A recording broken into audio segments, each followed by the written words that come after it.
नमस्कार दोस्तों। दिल्ली से लगभग 150 किलोमीटर दूर उत्तर प्रदेश राज्य में स्थित मथुरा केवल एक शहर नहीं है, यह आस्था की धड़कन है।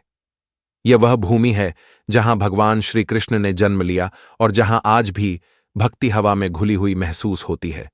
कभी कभी कुछ स्थान सिर्फ देखे नहीं जाते, महसूस किए जाते हैं। मथुरा उन्हीं में से एक है।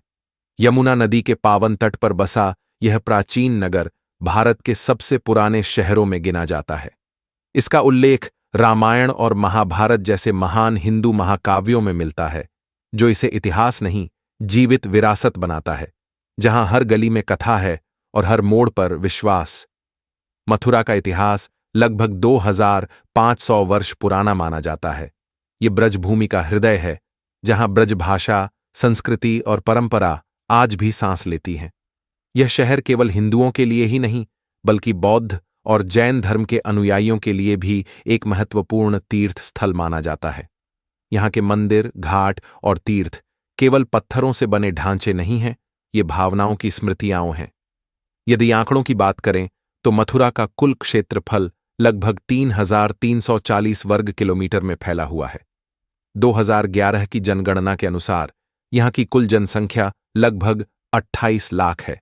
जनसंख्या में लगभग 90% हिंदू, 8% मुस्लिम, 0.1% ईसाई और अन्य धर्मों के लोग निवास करते हैं। यहाँ की साक्षरता दर लगभग 70% है, जबकि लिंगानुपात 865 दर्ज किया गया है। इतिहास, आस्था और विविधता तीनों का संगम है मथुरा आज भी पर्यटकों और तीर्थयात्रियों के लिए भारत के सबसे प्रिय गंतव्यों में से एक है। लेकिन मथुरा को समझने के लिए सिर्फ देखना काफी नहीं, इसे दिल से महसूस करना पड़ता है, क्योंकि यहां हर कहानी अभी भी चल रही है। दोस्तों, कुछ शहर केवल नक्शे पर नहीं होते, वे सीधे आत्मा पर अंकित हो जाते हैं। मथुरा भी उन्हीं में से एक है। ऐसा कहा जाता है कि मथुरा के दर्शन मात्र से ही मनुष्य के सारे पाप नष्ट हो जाते हैं, क्योंकि यह भूमि केवल मिट्टी नहीं, यह भगवान श्री कृष्ण की लीलाओं से पवित्र हुई धरती है। यमुना के पावन तट पर बसी यह नगरी, जहां हर गली में भक्ति की गूंज है और हर कदम पर इतिहास सांस लेता है। नंबर 1, श्री कृष्ण जन्मभूमि मंदिर। दोस्तों, मथुरा की आत्मा अगर कहीं बसती है तो वह है श्री कृष्ण जन्मभूमि मंदिर। यह वही स्थान है जहां भगवान विष्णु ने 8वें अवतार श्री कृष्ण के रूप में एक कारागार की कोठरी में जन्म लिया था। सोचिए, अंधकार से भरी जेल, और वहीं जन्म लेता है पूरी दुनिया को प्रेम और धर्म का मार्ग दिखाने वाला ईश्वर। आज उसी कोठरी के स्थान पर एक भव्य मंदिर स्थापित है, जहां हर साल लाखों श्रद्धालु नतमस्तक होते हैं। विशेष रूप से श्री कृष्ण जन्माष्टमी और होली के अवसर पर यह स्थान आस्था के महासागर में बदल जाता है। यह मंदिर केवल दर्शन स्थल नहीं, यह हमें याद दिलाता है कि ईश्वर किसी भी परिस्थिति में जन्म ले सकते हैं, बस भक्ति सच्ची होनी चाहिए। नंबर 2, द्वारकाधीश मंदिर। मथुरा का एक और अद्भुत रत्न है द्वारकाधीश मंदिर। लगभग 150 वर्ष पूर्व भगवान कृष्ण के एक परम भक्त द्वारा निर्मित यह मंदिर आज भी भक्ति का जीवंत उदाहरण है। यहां भगवान श्री कृष्ण को द्वारका के राजा के रूप में विराजमान किया गया है, बिना मोरपंख, बिना बांसुरी। और शायद यही सिखाता है कि ईश्वर का वैभव उनके आभूषणों में नहीं, उनकी करुणा में होता है। मानसून की शुरुआत में यह मंदिर अपने झूला उत्सव के लिए विशेष रूप से प्रसिद्ध है, जहां भक्ति, संगीत और भावनाएं एक साथ झूलती नजर आती हैं।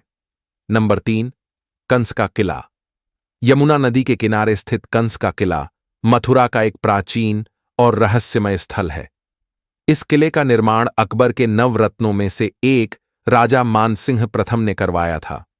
हिंदू और मुगल वास्तुकला का यह अद्भुत संगम आज भले ही जर्जर अवस्था में हो, लेकिन इसके पत्थर आज भी इतिहास की कहानियां सुनाते हैं। यह किला हमें यह याद दिलाता है कि अहंकार चाहे कितना भी ऊंचा हो, अंततः सत्य और धर्म की ही विजय होती है। नंबर 5, कुसुम सरोवर। गोवर्धन और राधा कुंड के बीच स्थित कुसुम सरोवर मथुरा की सबसे शांत और सुंदर जगहों में से एक है। बलुआ पत्थर से निर्मित यह सरोवर अपनी सीढ़ियों, प्रतिबिंबित होती छाया और दिव्य शांति के लिए जाना जाता है। यहां आने वाले श्रद्धालु सिर्फ स्नान नहीं करते, बल्कि मन की थकान भी यहीं छोड़ जाते हैं। कहा जाता है कि यह वही स्थान है जहां श्री कृष्ण और राधा अपने प्रेम के क्षण बिताया करते थे, और शायद इसलिए यह सरोवर आज भी प्रेम और भक्ति की खुशबू से भरा हुआ है। दोस्तों, मथुरा को देखने के लिए आंखें काफी नहीं, महसूस करने के लिए हृदय चाहिए। ये नगरी आज भी बुलाती है, शायद आपको, शायद मुझे, और इसकी कहानियां अभी खत्म नहीं हुई हैं।